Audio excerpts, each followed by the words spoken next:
Halo guys, balik lagi bersama Bang Theo di sini. Kali ini Bang Theo akan melanjutkan cerita Against the Sky Supreme. Buat kalian yang penasaran, langsung saja ya simak video kali ini. Tangan kanan Tanyun berputar seperti membuat segel. Segera untaian kekuatan spiritual berwarna emas mengalir keluar dari tubuhnya. Kekuatan spiritual itu membentuk sebuah pola di udara. Tanyun melambaikan tangan kanannya, dan pola itu melesat ke dalam kepala Yoying. Itu berfungsi untuk membatasi kolam spiritual milik Yoying. Tanyun berkata, "Saudara Huangfu, aku telah menyegelnya. Bahkan jika dia pulih dari cederanya, dia tidak akan bisa membuka segel itu. Sekarang kamu bawa dia ke divisi berjasa." Huangfu Yu tampak khawatir dan berkata, "Saudara Tan, aku ingin menemanimu ke kota gerbang abadi." Tanyun berkata, "Jangan khawatir, aku memiliki keratua yang akan melindungiku. Aku pasti baik-baik saja."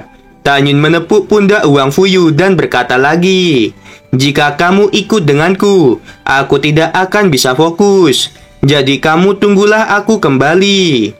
Huangfu Yu berkata dengan cemas, "Kalau begitu, kamu berhati-hatilah." Tanyun tersenyum dan berkata, "Cepat kamu kembalilah ke divisi berjasa." Setelah Huangfu Yu tersenyum ringan, dia membawa Yoying dan menginjak pedang terbang. Setelah membuka gerbang alam rahasia, dia tiba-tiba menatap ke arah Tanyun dan berteriak, "Aku menunggumu kembali." Tanyun tersenyum bahagia dan berkata, "Ketika kepala berjasa keluar dari pagoda, biarkan kepala berjasa yang menghabisi wanita sialan itu." Huangfu Yu berkata, "Ya, aku akan menyampaikannya." Setelah Huangfu Yu pergi, Tanyun memikirkan semua musuhnya. Matanya dipenuhi dengan niat membunuh. Tanyun menginjak pedang terbang dan melesat ke arah kota gerbang abadi yang jaraknya 800.000 mil.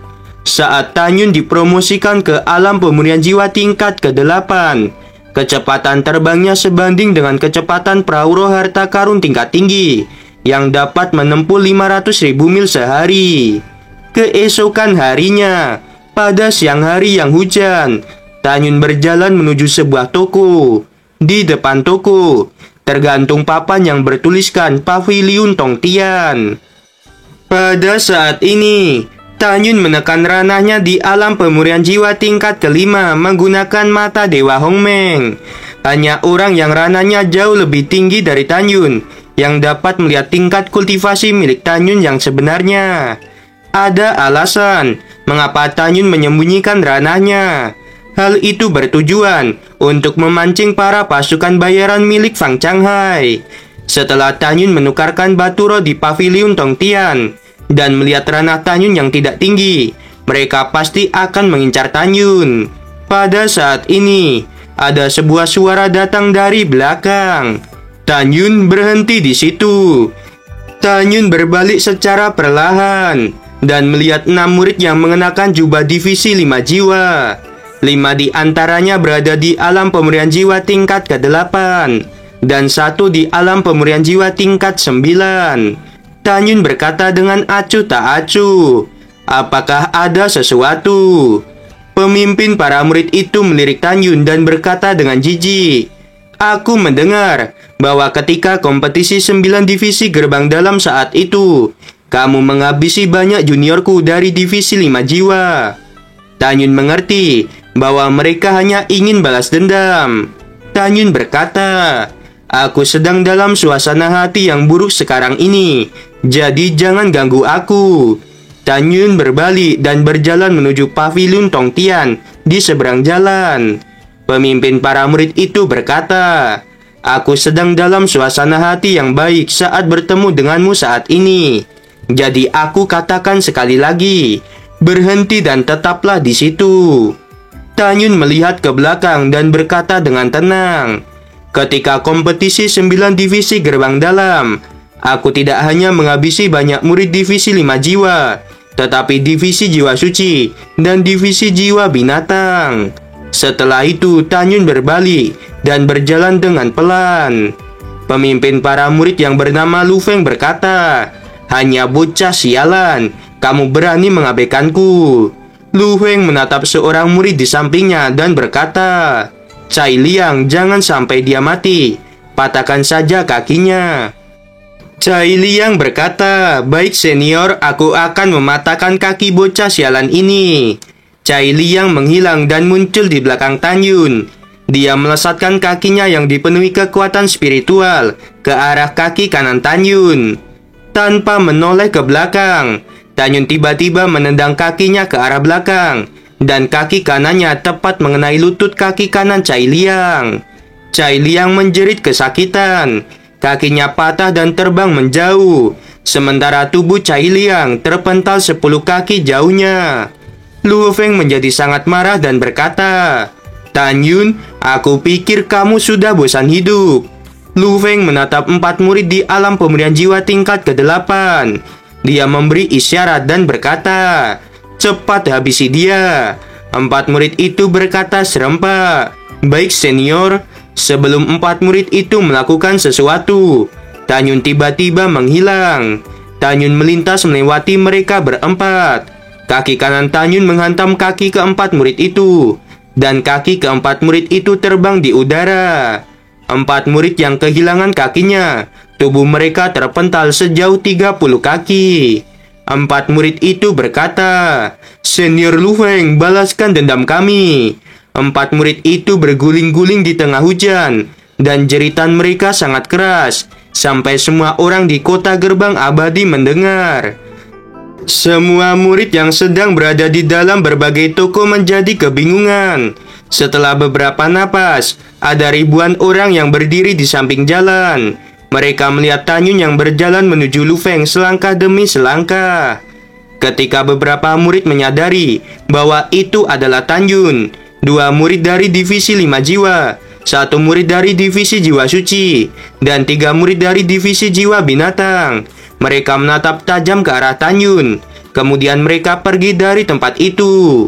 Jelas mereka ingin memanggil atau melaporkan kejadian ini pada seseorang. 7 tahun yang lalu, ketika Tan Yun berpartisipasi dalam kompetisi 9 divisi gerbang dalam, ada banyak murid dari divisi 5 jiwa, divisi jiwa suci, dan divisi jiwa binatang yang ingin menghabisi Tan Yun. Tapi mereka justru dihabisi oleh Tan Yun. Oleh karena itu, ketiga divisi itu sangat membenci Tan Yun. Jauh sebelum Tan Yun dipromosikan menjadi murid gerbang abadi, ketiga divisi itu sudah menargetkan Tan Yun. Namun, Tan Yun tidak muncul selama lebih dari setahun setelah menjadi murid gerbang abadi. Jadi ketiga divisi itu tidak bisa melakukan apapun pada Tan Yun. Tetapi, sekarang Tan Yun telah muncul di kota gerbang abadi secara terbuka. Ketiga divisi itu tidak akan menyia-nyiakan kesempatan ini. Lu Feng memandang Tan Yun yang berjalan ke arahnya selangkah demi selangkah. Kakinya sedikit gemetar dan berkata, "Tan Yun, mengapa kamu begitu kuat?" Lu Feng mengingat adegan di mana Tan Yun mengalahkan 5 murid lainnya dengan mudah. Dia tahu bahwa Tan Yun jauh lebih kuat daripada dirinya sendiri. Oleh karena itu, dia menjadi ketakutan. Tan Yun menatap kaki Lu Feng yang gemetar dan berkata, "Apakah kamu ingin melakukannya sendiri, atau aku yang harus melakukannya?" Lu Feng berkata, "Tan Yun, tunggulah pembalasanku." Setelah itu, Lu Feng melesat dan melarikan diri ke arah kerumunan. Kecepatan Tan Yun jauh lebih cepat. Dia muncul di depan Lu Feng dalam sekejap mata. Lalu Tan Yun menendang kaki kiri Lu Feng. Kaki kiri Lu Feng terputus dan tubuhnya terpental di udara. Sebelum Lu Feng jatuh ke tanah, Tan Yun melintas dan muncul di bawah Lu Feng. Lalu Tan Yun menendang kaki kanan Lu Feng. Lu Feng yang kehilangan kakinya, dia tergeletak di tanah dan berkata, "Kakak, seseorang ingin menghabisiku." Begitu kata-kata itu terdengar, tiba-tiba ada sebuah raungan. "Siapa yang ingin menghabisi adikku?" Ketika semua orang menatap ke atas, mereka melihat sebuah bayangan yang melesat dan jatuh di depan Lu Feng. Bayangan itu berubah menjadi seorang pria muda. Semua orang yang melihat pria muda itu berkata, Tanyun sudah berakhir. Itu kakak tertua Lu Feng, yaitu Lule. Dia berada di alam pemurnian jiwa tingkat sempurna. Di antara 300.000 murid divisi 5 jiwa gerbang abadi, Lule masuk ke dalam peringkat 100 besar terkuat. Namun di bawah aturan sekte, Lule tidak akan berani menghabisi Tanyun. Dia hanya ingin mengajar Tanyun. Ketika ribuan murid saling berbisik, tidak jauh dari puncak paviliun, seorang pemuda yang mengenakan jubah penegak hukum menatap ke arah Tanyun. Orang itu bukan orang lain, tetapi dia murid langsung dari tetua penegak hukum gerbang abadi, yaitu Xiao Yuan. Dia berada di alam pemurnian jiwa tingkat sempurna. Di antara 30.000 murid penegak hukum gerbang abadi, dia yang paling kuat. Sementara di antara seluruh murid gerbang abadi, yang totalnya 2 juta murid, dia di peringkat ke-98. Salah satu murid penegak hukum yang bernama Xiao Xiong berkata, Senior Yuan, karena guru meminta kita untuk menghabisi Tanyun, mengapa kita tidak menangkapnya sekarang juga? Xiao Yuan berkata, tidak usah tergesa-gesa. Jika orang lain dapat menghabisi Tanyun, mengapa kita harus mengotori tangan kita hanya untuk menghabisinya? Xiao Xiong menyeringai dan berkata, Senior Yuan masuk akal. Tanyun ini sekarang muncul di kota gerbang abadi, dan banyak orang yang ingin menghabisinya. Bagi Tanyun, kota gerbang abadi ini seperti sarang macan. Senior Yuan, kita hanya akan menunggu dan melihat Tanyun dihabisi. Pada saat yang sama, di paviliun Tongtian yang berada di belakang Tanyun, ada seorang lelaki tua yang sedang menatap Tanyun. Kilatan niat membunuh melintas di matanya. Orang ini adalah kepala paviliun Tongtian. Dia dijuluki sebagai orang yang tahu segalanya. Dia dikenal sebagai seorang lelaki tua yang baik hati dan bersedia membantu orang lain. Adapun identitas dan latar belakangnya, para murid tidak tahu. Pada saat ini, Lule menatap dan memeluk Lu Feng, lalu berkata dengan marah, Adikku, siapa yang menyakitimu seperti ini? Air mata Lu Feng mengalir, dan dia menunjuk ke arah Tanyun lalu berkata, Kakak, dia yang menyakitiku. Lule tiba-tiba berbalik, dan ketika dia melihat Tanyun, dia menggertakkan giginya dan berkata, Kamu hanya semut di alam pemurnian jiwa tingkat ke-5. Kamu terlalu sombong. Tanpa menunggu kata-kata Lule selesai, Tanyun mencibir dan berkata, Dengarkan aku dengan jelas. Aku tidak ingin menghabisimu. Kamu segera pergilah dari hadapanku, dan bawa juga adikmu pergi.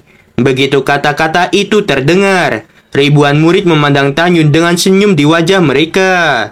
Salah satu murid dari divisi angin dan guntur berkata, Ada begitu banyak orang di sini, tetapi Tanyun benar-benar tidak tahu ketinggian langit. Sebelum murid itu selesai berbicara, tiba-tiba dia berhenti. Tanyun sudah muncul di depan murid itu, dan tangan kanannya mencekik leher murid itu. Tanyun menatap murid itu dengan tajam dan berkata, Kamu diamlah. Lalu Tanyun memandang semua orang dan berkata, Kalian juga diamlah. Kalau tidak, kalian akan bernasib seperti orang ini. Tanyun mengangkat murid itu dengan tangan kanannya, lalu membantingnya ke tanah dengan sangat keras. Lengan kanan murid itu menjadi patah, dan dia meringkuk di tanah dengan kesakitan. Semua orang memandang Tanyun dengan sedikit takut, dan mereka berhenti mengejek Tanyun. Pada saat ini, ekspresi Lule menjadi suram, dan dia dengan lembut meletakkan Lu Feng di tanah. Lalu dia berkata, Adikku, jangan khawatir. Aku akan membalaskan dendamu.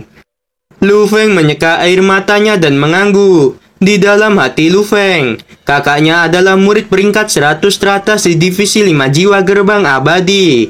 Pasti kakaknya akan sangat mudah melawan Tanyun. Pada saat yang sama, alasan mengapa Lu Feng berani begitu sombong kepada Tanyun, karena dia memiliki Lule yang sangat kuat. Lule menunjuk Tanyun dengan marah dan berkata, Kamu menyakiti adikku. Jika kamu tidak memberiku penjelasan yang memuaskan hari ini, kamu tidak akan pergi dengan selamat. Gimana teman-teman, episode kali ini semakin seru bukan? Buat kalian nih ya yang masih penasaran sama kelanjutannya, langsung saja ya subrek channel Bang Teo ini. Terima kasih.